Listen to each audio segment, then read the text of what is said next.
1 de la tarde con 25 minutos, 13 horas 25 minutos. Mire cómo se empezó a despejar un poquitito el cielo, ¿eh? No significa que haya subido mucho la temperatura, está bien helado, pero el casco central se ve un poquito más despejado, su cielo acá sobre el estrecho de Magallanes, al fondo de la Tierra del Fuego, se ve la cámara sobre la cervecería Polar ahí en Patagona, con República, al lado del Río de las Minas. Es primera vez que vamos a conversar con el economista Juan Luis Oyarzo, ex candidato a consejero regional. Quizá usted, algunos de ustedes que están en sintonía en cualquier lugar de la región de Magallanes lo vieron, tal vez de repente en alguna de estas publicaciones en campaña en redes sociales.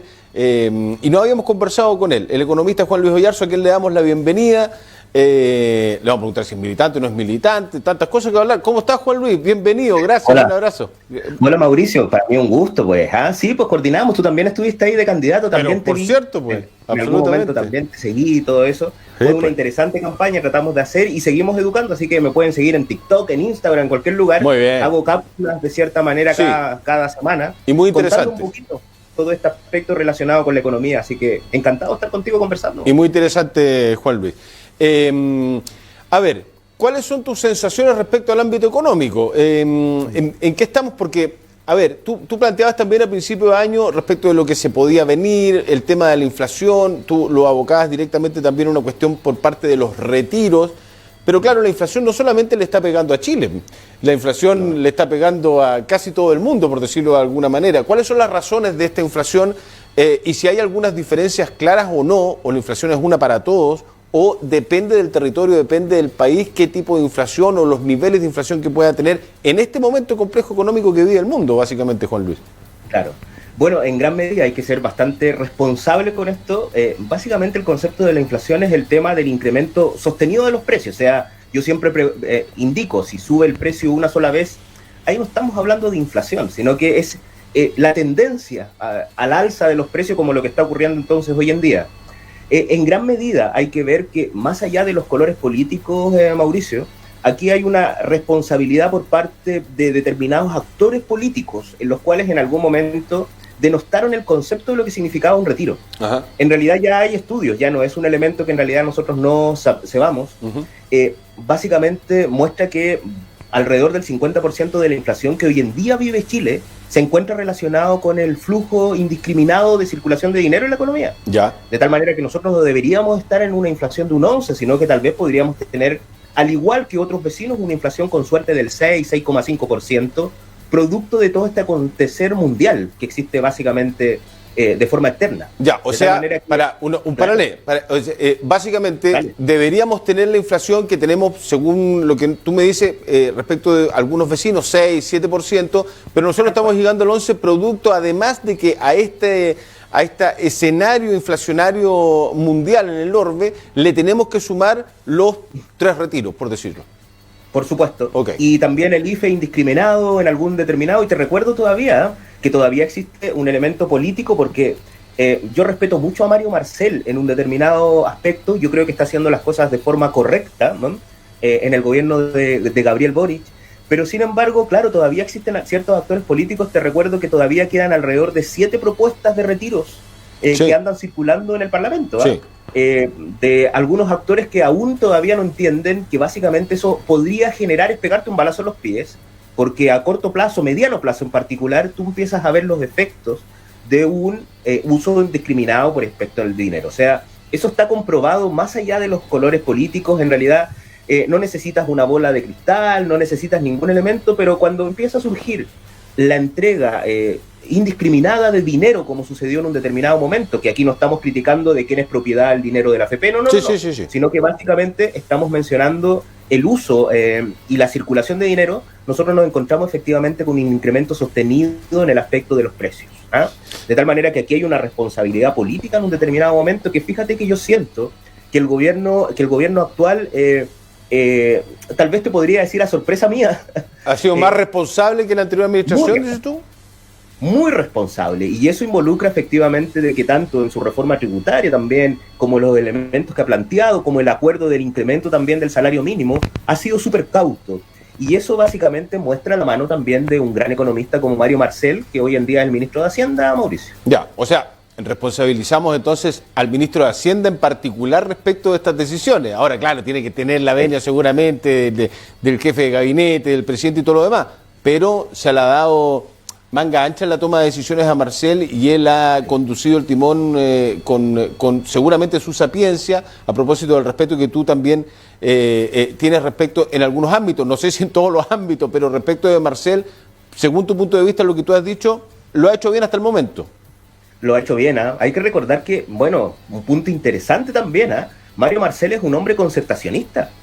El tipo aparece absolutamente. Por eso yo te digo que me llama un poco la atención que básicamente, primero, la nominación por parte del presidente Gabriel Boric a un hombre que es netamente concertacionista, que participó, hay que recordar que la Comisión Marcel, llevada en el año efectivamente de la presidenta Bachelet en su primer mandato, sí. Se llamaba Comisión Marcel por Mario Marcel. Sí, investigó básicamente, generó los pilares solidarios relacionados con el aspecto de la AFP, el aspecto de la previsión social a través de una pensión básica solidaria. Son productos de la cabeza de Mario Marcel en un determinado momento, por supuesto, con un grupo también asesor que se dedicaron entonces a investigar a través de los documentos de la Comisión Marcel todo lo que significaba no solamente el concepto de la AFP, sino incluso los sistemas que nosotros llevábamos antes de previsión social. O sea, es un tipo que es muy respetado desde el punto de vista también económico. Tú me hiciste otra pregunta que también no quiero dejar pasar, Mauricio, que era el impacto que tiene básicamente la AFP, perdón, el IPC en los distintos territorios. Nosotros en la universidad, con algunos alumnos, incluso estamos haciendo mediciones regionales y ya hay un impacto que es distinto. Nosotros no tenemos básicamente, cuando nos dicen hay un 11,5 de inflación de IPC a nivel nacional, nosotros no vivimos la inflación de la misma manera, porque cuando se formula básicamente la encuesta de presupuestos familiares para ver, por ejemplo, Mauricio, cuáles son los consumos, eso se formula desde el punto de vista regional. Pero para los que están escuchando ahora tu programa, la medición del IPC no se hace de forma regional. De tal manera que nosotros ese seguimiento no lo tenemos del todo claro. Y claro, nosotros cuando ahora generamos, por ejemplo, una medición, vemos que, por ejemplo, debe ser 15, 20% más caro el aspecto de los productos que se consumen. Aquí la tarea es profunda. Yo propongo básicamente, y le he propuesto a muchos políticos que son parte de las líderes regionales, de que aquí tiene que existir un laboratorio económico, porque tú tomas decisiones en ocasiones sobre construcción, sobre realización de cosas que en realidad no tienen ningún sustento económico, de tal manera que puedes sobrecalentar la economía, que ya está caliente básicamente aquí, y la puedes calentar aún más, Mauricio. Mira, a propósito de lo que tú acabas de decir, Juan Luis, y era la segunda pregunta, porque hay mucha gente, te mandan saludos, hay algunos que piensan distinto a ti, pero que dicen somos amigos, discutimos siempre, pero nos respetamos. Bueno, esa es la idea, pues, esa es la idea. Alex, abrazos Alex, dice Juan Luis, ¿dónde se está aplicando con el nuevo IPC regional que están desarrollando los alumnos tesistas hace un mes en la Universidad de Magallanes? A propósito de lo que tú te estás diciendo, lo que estabas diciendo recién, ¿se está aplicando, no se está aplicando? Cuéntanos un poquitito y cuéntale a la gente un poco de eso que se está haciendo. Estamos trabajando sin lucas, solamente a través de alumnos tesistas. ¡Qué raro! Claro, y no es tampoco en la Universidad de Magallanes, porque la Universidad de Magallanes de repente tiene algunos elementos que yo quiero mucho a mi alma mater, porque yo estudié ahí, pero lo estamos relacionando a la Universidad Tecnológica de INACAP. Ahí estamos básicamente realizando alumnos de ingeniería comercial su trabajo, y nosotros lo que tratamos es perpetuar básicamente esta relación de este trabajo para poder entender solamente en una línea en particular que son los alimentos, cómo ha cambiado básicamente el aspecto del costo de vida en el transcurso de este tiempo y cómo nosotros nos hemos visto afectados a diferencia de otras regiones. Te explico por qué. Nosotros tenemos condiciones, o sea, no hace falta ser economista, Mauricio, no hace falta, por ejemplo, ser político regional, no hace falta ser presidente para darse cuenta que Magallanes, que Aysén, tienen condiciones que son tremendamente distintas. Sí. De tal manera que cuando llega el transporte es un costo extra que tú tienes que adicionar al alimento, que tú tienes que adicionar al combustible, y que básicamente nosotros no tenemos grandes subvenciones relacionadas con ese aspecto. Ahí yo creo, Mauricio, que nuestras autoridades en ocasiones están al debe. Están al debe porque, por ejemplo, yo siento que no alcanzaron a sostener una rebaja, aunque sea de un 20, de un 15%, por ejemplo, en aspectos que nos agobian, como el impuesto específico a los combustibles. O sea, aquí la respuesta fue tajante para Magallanes. Aquí no va a haber básicamente una negociación o una intención de bajar ese impuesto, independiente que somos una región pequeña desde el punto de vista del uso del combustible. De tal manera que nosotros ya hemos cooperado harto, para que sepan los que están en casa, ese impuesto, bueno, tú lo tienes que manejar incluso en algún momento dentro de tu medio. surge en el año 1986 como una propuesta para poder solucionar el terremoto que ocurrió en el 85. Así es, para la reconstrucción. Claro, nosotros no nos vimos afectados de eso, de tal manera que yo siempre indico que solidariamente respondimos también al resto de las regiones. Esperaríamos entonces también que solidariamente también respondan con nuestra región y que también en algún momento vean entonces efectivamente que surgen estos aspectos que son complejos desde el punto de vista de del costo de la vida, Mauricio, que cuesta, por ejemplo, aquí. Los territorios son distintos. Sí. Un ejemplo, para muestra un botón, en la encuesta de presupuestos familiares, que es la que mide luego el IPC, porque esa es la que profundiza y te indica, por ejemplo, qué alimentos, qué transporte es importante en cada una de las regiones, existen elementos tan interesantes como el pollo y las papas fritas. Uno se empieza a preguntar qué hace el pollo y las papas fritas dentro de la canasta regional. Claro, en Santiago es muy común, ¿no? Porque quiere decir que tú tienes que ir a comer de forma rápida, de tal manera que el precio del pollo y las papas fritas son fundamentales. Sí. Pero nosotros tenemos costumbres, cosas que son distintas y que hacen entonces que nosotros debamos elevar y relacionar y reaccionar frente a nuestros propios instrumentos regionales, Mauricio. Es muy interesante esto, porque además seguramente la papa, por ejemplo, es mucho más preponderante en nuestro registro, ¿no? Ya en nuestras mediciones que en el norte, en Arica, qué sé yo, o en Ovalle, por decirlo. La carne seguramente, ¿no? Porque hay una cuestión cultural también en términos alimenticios. Ahora, en estas diferencias territoriales, ¿la inflación es mayor entonces en Magallanes? ¿Tú te atreverías a darnos alguna cifra en comparación al resto del país? Solamente en el ámbito de los alimentos, porque te recuerdo que el IPC se mide en 12 divisiones, transporte, vivienda, etcétera. Nosotros solamente hemos trabajado con el aspecto de los alimentos, en realidad los alumnos. Ajá. Y los alimentos, claro, presentan tal vez variaciones que están relacionadas tal vez con un 15, quizás más, dependiendo del alimento. Te hablo de un elemento porcentual. Eso quiere decir básicamente que a nosotros, básicamente como Magallanes, nosotros tenemos costos de un 15-20% más caro que el resto de las regiones. No hace falta ser economista para darte cuenta de esos hechos tampoco, porque no solamente tenemos ese aspecto de que el producto es más caro, sino que también en ocasiones tenemos productos que no llegan aquí a la región. Claro. Porque nosotros estamos muy alejados. Entonces hay como un cúmulo de cosas que requieren entonces, por ejemplo, la mano regional para poder trabajar, de tal manera que ojalá las autoridades en algún momento, al tomar sus decisiones, también consideren algo que no tiene un tremendo costo. Estamos hablando de 150 millones de pesos tal vez al año, que es la instauración de una especie de laboratorio económico para poder realizar nuestros elementos. Se gasta tanta plata en otras cosas. Pero claro. De repente, claro, generar esto con 4 o 5 economistas se vuelve sencillo. Son de 10, 12, 13 millones de pesos mensuales. Eso es, claro. Más o menos, subdividiéndolo. Espérame, a propósito de este 15-20% que pagamos más, ¿No se nos equilibra un poco con la zona franca, con los precios que hay en zona franca, o es más bien, porque mucha gente te dice, no, zona franca un bluff, eso no me diga, porque al final los precios son más baratos de repente en el supermercado que al centro? ¿No se equilibra entonces esos valores? No se equilibra. De hecho, a mí me llamó mucho la atención algunas palabras del Ceremi de Hacienda hace poco tiempo, que él dice, oye, en un medio amigo de ustedes, que es la presidenta Ibáñez, llega y lance, por ejemplo, y dice, en un cuadrito, la zona franca, y hemos tenido información de que en realidad sale 40% más caro, más barato, más económico, la compra, por ejemplo, de los alimentos. Chuta, que me muestre el estudio, porque nosotros no llegamos básicamente... Estaría bueno saberlo, conocerlo, sí. No, la zona franca no es más barato, y no es por un aspecto de que en realidad ellos quieran encarecer, porque también existe ese mito regional, sino que la zona franca no puede competir efectivamente con tremendas líderes, ¿cierto? Como estos grandes supermercados, que no compran, por ejemplo, yo siempre pongo ese ejemplo, no compran 10 bebidas, sino que estos supermercados grandes compran millones y millones y tienen contratos millonarios con la bebida, de tal manera que acceden a precios que son preferenciales.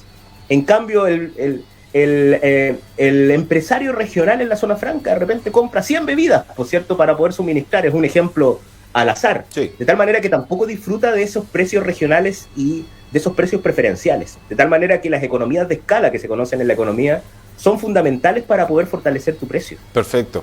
Cristian Maldonado, te manda saludos, Cristian. Dice, ¿cómo se logra ese IPC regional o cómo se regulan los precios de la canasta básica? La regulación es compleja, Él es un compañero de curso del Cristian, ¿cierto? Que seguro el que te mencionó, que de repente estamos de acuerdo o en desacuerdo. Un gran amigo. Entre otras personas, hay que decirlo, entre otras personas. Y entre otras personas. Básicamente lo primero que tienes que hacer, Cristian, es generar un aspecto de una encuesta de presupuesto. en el cual nosotros investigaríamos a nivel regional, por ejemplo, cuáles son los principales productos que consume en promedio la familia regional. Y podremos hacerlo de acuerdo a la misma metodología del Instituto Nacional de Estadística, ¿cierto? Con las divisiones, con etcétera, pero relacionado al aspecto también regional. Eso es lo primero. Y luego de eso, tú empiezas a generar básicamente la medición, que la puedes hacer de forma mensual a través de encuestadores o cada 2 meses, para tener un acercamiento inicial de lo que se encuentra relacionado entonces con este aspecto de los precios. De tal manera que es totalmente factible de poder realizar. Y no te hablo solamente del IPC, Mauricio, te hablo de múltiples cosas que tú puedes analizar, los niveles de desempleo, el aspecto de cosas que son profundas, el impacto de la zona franca. Cuando nosotros hablamos de ese aspecto del laboratorio, nosotros podemos entregar básicamente cifras que son sustanciales, ¿cierto? Esto yo lo he hablado con diputados, se lo he mencionado efectivamente hasta el presidente en algún momento, de que sería interesante que generemos proyectos pilotos que no sean como los observatorios, porque bien sabes, aquí hay un observatorio laboral. Sí. El observatorio laboral se dedica a observar solamente, ¿cierto? Y describir el escenario que te entrega el INE.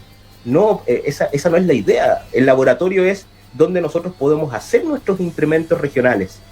Y eso involucra entonces que cuando, por ejemplo, existe un gobernador regional que en alguna instancia quiere construir un gran, ¿cierto?, centro antártico, nosotros tengamos la información para decir, oh, epa, no es el momento, porque lo que tú vas a hacer es sobrecalentar la economía, porque tenemos, por ejemplo, empleo casi cero, ¿cierto? Desempleo básicamente casi cero, y eso involucraría entonces de que van a tener que sacar trabajadores de una obra para llevarlas a otra, para generar este proceso de tal manera que no es el momento. Podrías esperar un par de años, podrías esperar un año, ¿cierto? Para poder realizar esta información, ¿cierto? Para poder realizar tu construcción. ¿Cierto? Perfecto. Quiero llevar, aprovechando el tiempo, que nos quedan poquitos minutos, pero te vamos a seguir invitando si tú tienes la voluntad, porque está muy interesante la conversación y a la gente le interesa mucho, y además son tiempos donde la gente ha empezado a interesarse en la economía, porque además le duele el bolsillo, pues claramente, pues entonces quiere entender por qué le alcanza menos la plata de lo que, si ya era antes complejo que te alcance para el mes, hoy día es el doble de complejo. ¿Qué te parece no sé si has leído la propuesta final de la nueva Constitución, si es que has leído seguramente las partes económicas, porque ahí te quiero llevar?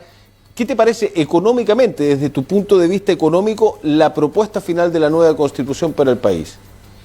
A ver, es complejo dar una respuesta sobre eso porque en realidad he tratado de leer ciertos apartados que son más bien políticos. Hay que recordar que esta es una constitución política, de cierta manera. Lo que sí, nosotros vemos que la constitución anterior, ya está más que dicho, es una constitución subsidiaria, que quiere decir de que en realidad donde no llega básicamente el privado es donde entra el Estado. Yo siempre he propuesto que en realidad el aspecto y el foco que tiene que estar es garantizar ciertos derechos que se encuentran relacionados con aspectos que para mí son básicos desde el punto de vista del bienestar social.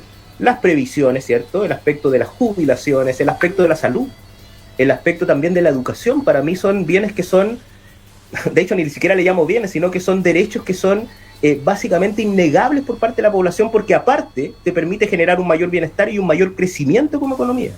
Siento que la constitución anterior no lo permitió y tampoco la clase política en un determinado momento estuvo a la altura como para subsanar esos elementos. Porque cuando tú ves una constitución subsidiaria, mira Mauricio lo que te voy a mencionar, tú por ejemplo deberías haber eliminado la Universidad de Magallanes, porque la Universidad de Magallanes, ¿cierto? Ahí el privado tiene interés en actuar, incluso la podrías haber entregado para que la maneje un privado. Pero eso no entender que la Universidad de Magallanes, por ejemplo, es un hecho estratégico de desarrollo regional, donde debe surgir el pensamiento, donde debe surgir una actitud crítica. No tiene el mismo rol que una universidad, por ejemplo, privada. Entonces, esos aspectos que se diferencian, básicamente la Constitución anterior hizo algunos daños que son profundos, pero que podrían haber sido subsanados a través de reformas, y que yo siento que la clase política llegó tarde a ese aspecto. De tal manera que surge un estallido social, que fíjate que yo estaba en un seminario en otro país y me decían, pero ¿por qué sucede esto en Chile? Grandes indicadores, Producto Interno Bruto per cápita alto, bajos niveles de desempleo, y la gente salió a la calle a alegar. Claro, efectivamente los indicadores te dicen una cosa, pero cuando tú empiezas con la uñita a raspar estos indicadores, Mauricio, empiezas a encontrar que hay inequidades tremendas, ¿ah? Que cuando vas tú a Puerto Natales hay gente que tiene piso de tierra todavía, ¿cierto? Que la pobreza es sumamente profunda en Porvenir, en Puerto Natales, mucho más, por ejemplo, que en Magallanes. Que cuando analizas, por ejemplo, el impacto que tiene la inflación, claro, la mides a nivel nacional, pero no consideras entonces que durante muchos años aquí los magallánicos pagábamos tremendamente caro el aspecto de los bienes y los alimentos, y que durante mucho tiempo fuimos así y fuimos postergados hasta que en realidad llegan estos grandes supermercados que tal vez traen economías de escala y que en algún momento tienden a regular los precios, pero eso tuvo un costo, y el costo fue que eliminó a todos nuestros competidores regionales, ¿sabes? Claro. ¿Cómo no recordar? Marisol, Sí. Cofima, etcétera, que producto de esta situación eliminó básicamente a todos esos aspectos. Como que llegase un medio internacional tremendo y elimina todas las radios, y tú dices, ¿y qué hizo el Estado en ese determinado momento? Hay que recordar que los supermercados llegaron en el 2004 aquí, o sea, nosotros estamos en plenos gobiernos concertacionistas. Así es, así es.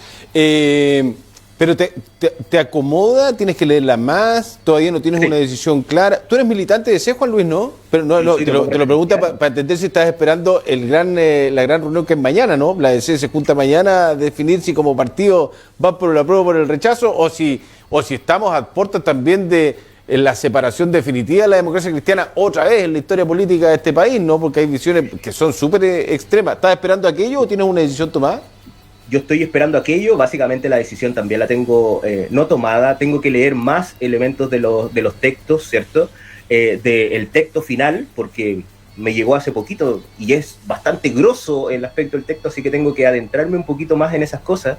Pero claro, yo soy militante de la democracia cristiana durante hartos años, en realidad orgulloso militante de la democracia cristiana.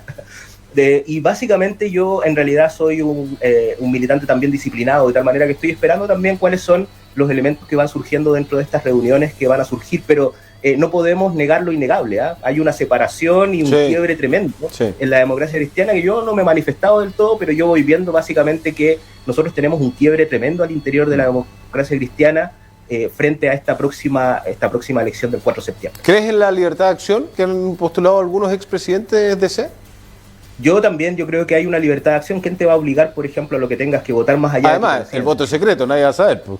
Claro, entonces, básicamente en ese aspecto, esa libertad de acción también muestra una inercia en algún determinado momento. Es como, ¿sabes, compadre? Dejemos que esto lo solucione el viento.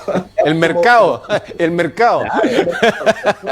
Yo creo que tiene que haber básicamente una posición básicamente política, en un determinado momento sobre efectivamente cómo vamos a estar como bloque político frente a este aspecto. Nosotros fuimos claros en un determinado momento y hemos mencionado que no vamos a estar efectivamente en el gobierno de Gabriel Boric, pero tampoco vamos a hacer una oposición destructiva ni nada de eso.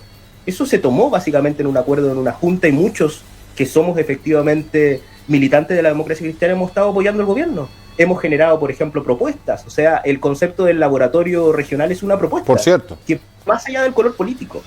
A mí me hubiera gustado efectivamente haber compartido el Consejo Regional contigo. Yo creo que podríamos haber realizado elementos que se vuelven interesantes. ¿Qué te parece? Para la próxima. Para la próxima. Vamos a seguir. ¿Quién sabe? Pues, claro, capaz que vayamos hasta en la misma lista. ¿Quién sabe?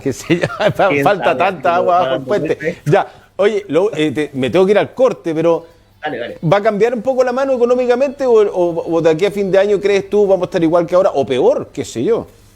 Chuta, yo tengo una mala noticia en eso. En realidad, todos los estudios muestran que no hemos llegado a la cúspide de la inflación. De tal manera que se supone que podríamos llegar a un 13-14% de inflación en los próximos meses.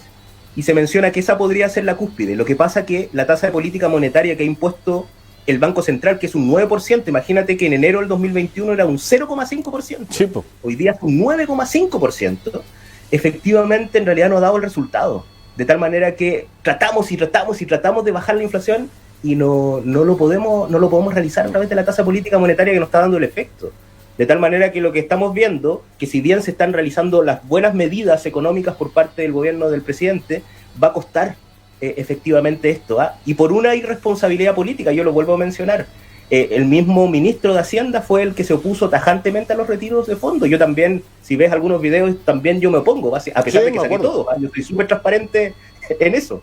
Pero básicamente, si tú te das cuenta, hay una oposición por parte de entregar más fondos, y eso es evidente por parte del gobierno. O sea, entendieron efectivamente que eso provoca un daño a la economía. Juan Luis Oyarzo, economista. Juan Luis, un gusto que nos hayas acompañado por primera vez, que sea la primera de muchas más. Vamos a estar en contacto, por cierto, a ver, para siempre estar hablando de economía en este BDR, que es absolutamente fundamental y básico a esta hora. Un abrazo. Un abrazo, saludos a los que están escuchando. Chao, Juan Luis, muchas gracias. Que esté muy bien, buena jornada. Pausa y ya venimos.